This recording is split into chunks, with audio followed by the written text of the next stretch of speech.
pessoal, esse vídeo é uma resposta a um vídeo que eu gravei há uns 2 anos atrás, onde eu falava de um certo fascínio das pessoas heterossexuais, particularmente os homens, com relação aos gays. E me chamou muita atenção nos comentários desse vídeo, né? Foi um vídeo aí com mais de 50 mil visualizações e tal. Até hoje ele é bastante visualizado no canal, porque a galera começa a discutir e tal. Mas me chamou muita atenção um dos grandes problemas da internet, que é as pessoas, aparentemente, estarem respondendo apenas ao título, né? Muito preocupadas ali em responder ao que seria o título, sem ter entendido ou assistido, né? Ou mesmo assistido o vídeo e sem entender as argumentações ali dele. Então, não sei se não foi muito claro, mas resolvi fazer meio que uma resposta a esse vídeo. Então eu vou linkar o vídeo aqui em algum espaço dessa tela e também na definição aqui do vídeo, para quem tiver interesse acompanhar. Se de repente você preferir, assiste o vídeo primeiro e aí depois volta para esse ou alguma coisa assim, mas não é tão necessário.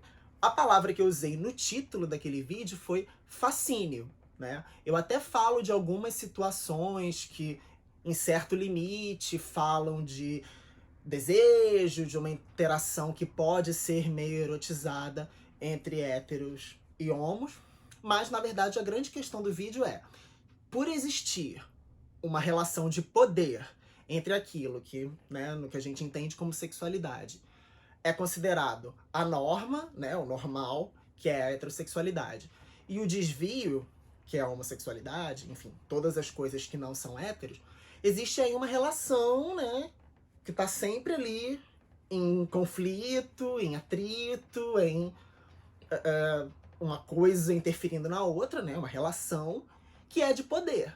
E que esse exercício de poder se dá de várias formas. Inclusive através de uma certa exibição, é a piadinha, é um desconforto de perceber que uma pessoa que aparentemente é homossexual está no mesmo lugar do que você, e aí para isso a gente vai para homofobia, homofobias internalizadas, vários tipos de relação que mostram, né, que a heterossexualidade é muito preocupada, no caso a palavra que eu usei foi fascinada, enfim, com a homossexualidade. Então assim, a grande questão para mim é, não necessariamente eu estou falando de interações sexuais. Isso até pode acontecer dentro de certos roteiros aí específicos, né? Geralmente quando ninguém mais está vendo, quando existem certas negociações de sexualidade ou o que quer que seja, que não colocam em risco o quanto uma pessoa se identifica como pertencente, né? Segura uma certa identidade ou não. Mas a grande questão é, existe um consumo do que é ser LGBT por parte de quem não é, de quem está do lado normal desta régua, que é muito curioso, no mínimo, né? Como eu falei, piadas, violência, assédio variado, seja assédio moral, seja assédio sexual, seja o que for, e que é muito curioso. É curioso de ver como a sociedade heterossexual parece precisar o tempo todo pensar na sociedade homossexual. Isso acontece, entrando aqui no assunto desse vídeo, porque é uma relação. Não existe, né? Assim como a gente tem o caro não vive sem o barato, não existe heterossexualidade sem a homossexualidade.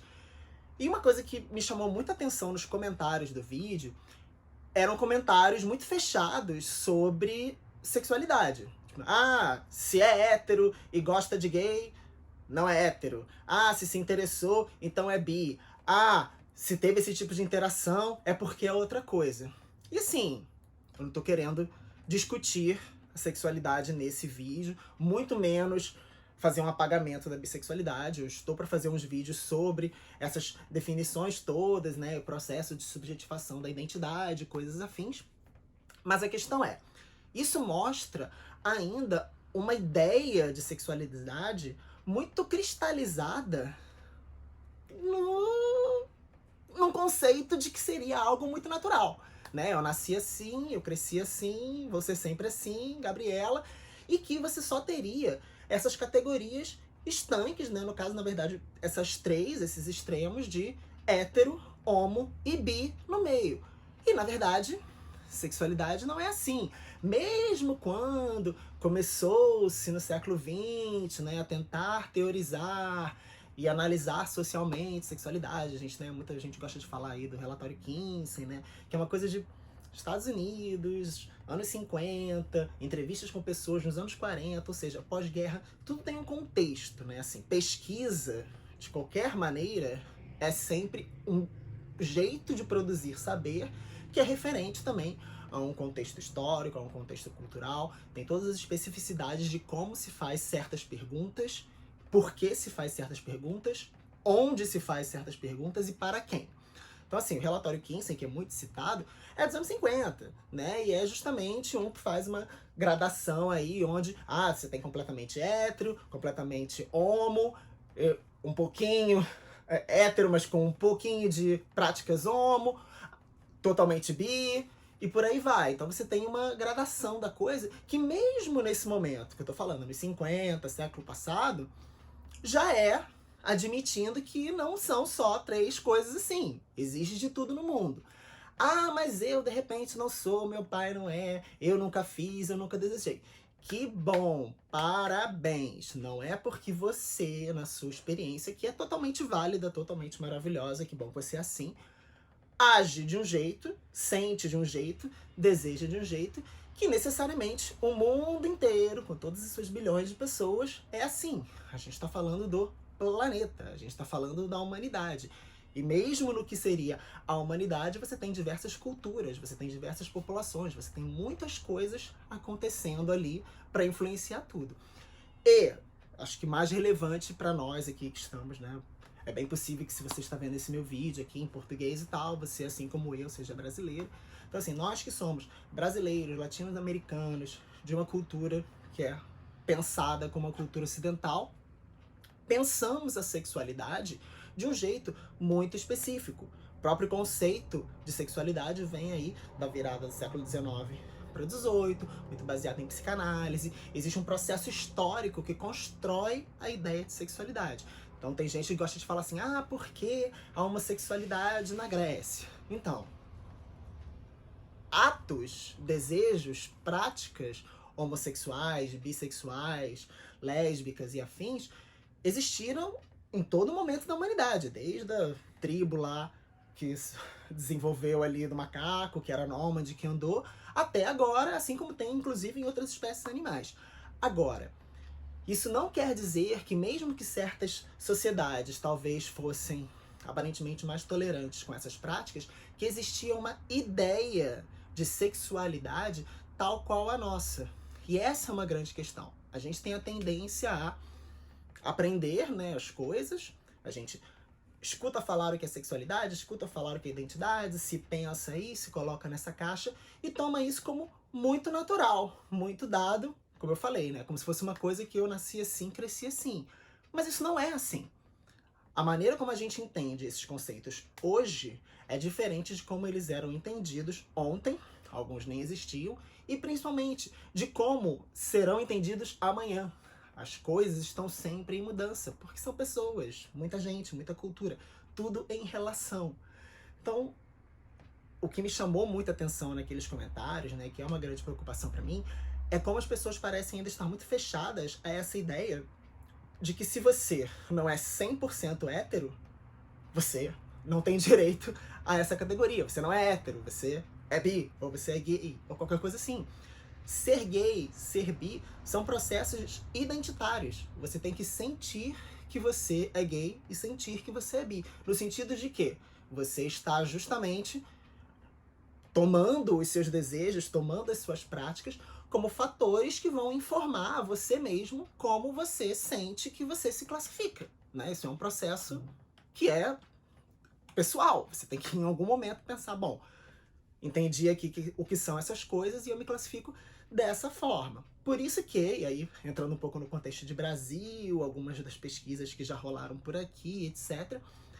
No Brasil, as ideias sobre sexualidade, as práticas, né, e aí a gente está falando de academia, né, de pesquisas teóricas sobre isso, dão conta de que, por exemplo, no caso da homossexualidade, a gente tinha, né, dois modelos básicos, que era da bicha e do bofe, né? Então, assim, o homem extremamente afeminado, que talvez seja passivo da relação, ou que quer se vestir de mulher, ou qualquer coisa nesse sentido, é a bicha, e ele procuraria sempre os contatos, nesse lugar de feminilização, com o bofe, né? O homem ativo, que permite se dar aí a essas interações sexuais também. Então, assim, a grande questão é, no Brasil, ser bofe não necessariamente significava ser viada, ser bicha. Você poderia ter esses contatos, enfim, de se deixar chupar, ou comer, ou fazer qualquer coisa, sem necessariamente estar abrindo mão da masculinidade. É só a partir dos anos 60 e 70, nas capitais, importando questões que estavam em discussão do feminismo, das próprias ideias de movimento LGBT que estavam nascendo ali nos Estados Unidos. Nascendo não no sentido de que, eles inventaram nos anos 60, mas enfim, de que nos anos 60 as coisas passaram a ser nomeadas e praticadas de uma maneira mais próxima daquelas que a gente faz hoje. Só quando essas ideias vieram para cá, e aí todas as questões econômicas, depois a AIDS, que trouxe muita evidência para grupos que tinham que se juntar em volta das práticas e das identidades gays para reivindicar direitos. Tudo isso é um processo histórico, cultural, acadêmico, né? Um processo de conhecimento que fez com que o tipo de vida LGBT que a gente tem hoje, que obviamente é muito mais tolerante, mas ainda tem alguns problemas, chegasse ao ponto que é. Então, mesmo a percepção de identidade, você passar a ter uma relação mais igualitária, onde, eu sou gay, eu posso procurar um outro gay, eu posso ter uma relação com ele que pode ser romântica, que pode ser eterna, que pode ser maravilhosa, eu posso me casar, posso adotar uma criança, ou simplesmente, eu sou gay, quero pegar todo mundo, mas ok, existe um espaço para isso, existem lugares de consumo, existe a boate, enfim. Tudo isso é muito recente. Tudo isso vem de uma mudança cultural e social que tem aí 50 anos. Então, assim, não são coisas dadas, não é uma coisa tão estanque. Outra coisa que eu falo bastante nesses vídeos que eu faço aqui, que eu gosto sempre de falar existem saberes e interesses diferentes na política, na academia, em outras ciências e na vida, enfim. Então você vê uma coisa na internet, você vê um estudo, você vê uma declaração política, existe ali vocabulários específicos, interesses específicos, né? A ciência, ela quer entender coisas que estão acontecendo, ela quer eventualmente nomear essas coisas. E aí as práticas já podem estar acontecendo quando alguém resolve pesquisar. Mas aí é só quando essa pessoa publica que de repente isso ganha um nome, ou ganha uma legitimidade. E aí depois disso começa a ser difundido. Agora na internet as coisas são difundidas muito mais rápido. Então depois de difundido, talvez a população geral consiga apreender o conceito e aí ele caia na boca do povo, como a gente diz. Então assim, as coisas elas não são necessariamente excludentes, elas não estão se negando. É claro que quando você pega tudo e vai jogar um contra o outro, às vezes você tem uns ruídos, às vezes tem coisas que estão se contradizendo. Mas elas, na verdade, são complementares. Simplesmente porque você, às vezes, dentro da academia, está tentando apenas entender um fato, entender uma prática, dar um nome àquilo. Na política, você já vai precisar ter uma classificação para, de repente, pleitear um direito, para dizer que, olha, eu preciso de uma atenção porque eu tenho uma fragilidade tal, porque eu sofro uma violência tal, alguma coisa nesse sentido. E no que é a cultura popular, as regras acabam, porque não necessariamente eu chego aqui e gravo um vídeo desse explicando alguma coisa, quem tá vendo aí entende, aceita, bate palma e começa a aplicar isso na vida. Leva um tempo até que na cultura as coisas estejam, né, impregnadas a ponto de serem aceitas como normais, não nesse sentido de aquilo que é a norma, mas aceitas de uma maneira mais tranquila, né? É só depois que, através de várias etapas, muitas mudanças sociais e muita discussão, muita desconstrução, que as coisas chegam nesse lugar do geral, onde, já entendi o que é, vamos viver a vida. E esse processo também não é, discutir, um dia chegou, aceitou e que bom. Não, às vezes você dá 2 passos e volta 1, ou dá 3 passos e volta 4. Enfim, a gente tem também momentos, ciclos históricos, econômicos, sociais, culturais, que fazem com que um avanço num momento seja seguido de um retrocesso no outro. Normal, acontece, é um processo. Então assim, O objetivo desse vídeo foi tentar dar uma resposta, ou pelo menos comentar um pouco aquele outro vídeo, dizer que vocês, heterossexuais, que porventura possam estar vendo esse vídeo aqui, continuam sim fascinados com a homossexualidade por tudo isso que eu falei. Porque existe uma relação de poder onde, para se manter no status de normal, para se entender como heterossexual, é preciso que se mantenha a ideia do desviante sexual. É preciso que se mantenha a ideia de tudo aquilo que não é hétero. E essa ideia é a base de preconceito, é a base de ser preciso criar uma identidade para pleitear direitos ou se proteger de violência, é a base de tudo que a gente está aí. Ah, quer dizer que nada disso existe? Não. A gente vive as nossas vidas. Nós temos os nossos desejos, nós temos as nossas práticas. Agora, nomear essas coisas, criar essas situações sociais de dinâmicas de poder, de violência, de assédio, etc., é o que faz com que você entenda como que você consegue andar, como que você pode transitar pela vida. Então também, aquilo que a gente pode fazer é demarcado pela maneira como as outras pessoas na nossa sociedade deixam que a gente ande.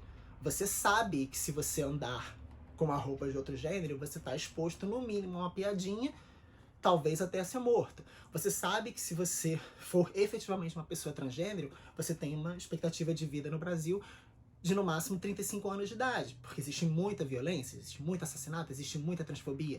Você sabe que se você for marcadamente um homem afeminado, você tem menos chances de ser contratado para certo tipo de trabalho. E por aí vai, assim como nas questões de negritude também. Então todas essas coisas que são muito discutidas, né, que viram muita polêmica aí pra galera, porque o vitimismo, o movimento identitário, enfim. Tudo isso são sobre relações de poder, relações históricas, culturais, sociais, que às vezes estão estabelecidas aí há 500 anos ou mais, 500 anos no caso do Brasil, mas enfim, e que não estão sendo pensadas porque já estão tão naturalizadas que a galera simplesmente, pois é, né, que pena, quer dizer que eu sou branco, quer dizer que eu sou cis, quer dizer que eu sou hétero e assim é a vida, né, que bom, dei sorte, puxa, tá tudo tranquilo, veio tudo mastigado. Não é assim, né?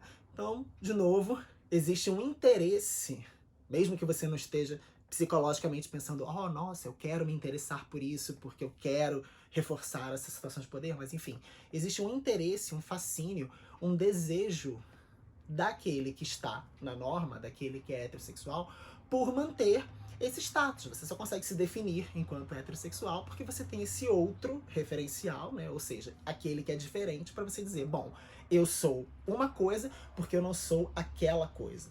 Então é preciso manter aquela coisa. E isso só vai ter jeito se um dia, dentro do Ocidente, a gente abandonar a ideia de sexualidade como um todo, né? A gente entender que, bom, isso não existe, ou isso só existe como classificações que às vezes interessam a psicanálise, a medicina, a política, mas não necessariamente isso é uma regra maravilhosa, a pessoa nasceu assim, é um software, olha ela que maravilha, ela é assim, isso é uma verdade absoluta. Não, isso são saberes, isso são formas de entender e pensar as coisas, ok? Então é isso, se você gostou desse vídeo, eu não sou, assim, o youtuber mais ativo do mundo, não fico colocando coisas sempre, até deveria, vou tentar fazer mais, já tô até ganhando, porque tô colocando esse e o último foi recentemente, mas enfim, faça aquelas coisas clássicas de YouTube, inscreva-se no canal, bota as notificações, divulgue para os amigos, marque pessoas que possam se interessar nessas coisas, discordou de tudo, não entendeu nada, comente aqui, mande sua pergunta, eu tento responder, a gente volta a falar, de repente eu gravo outro vídeo, tudo isso. Porque, né, a ideia é que eu poste com alguma regularidade coisas sobre esses assuntos de sexualidade, que são não só a minha vida, óbvio, mas também os meus campos de estudos. Então, é isso. Siga os entendidos não só no YouTube, mas em todas as redes sociais, Twitter, Facebook e o caramba, ok? Então a gente se vê. Beijos!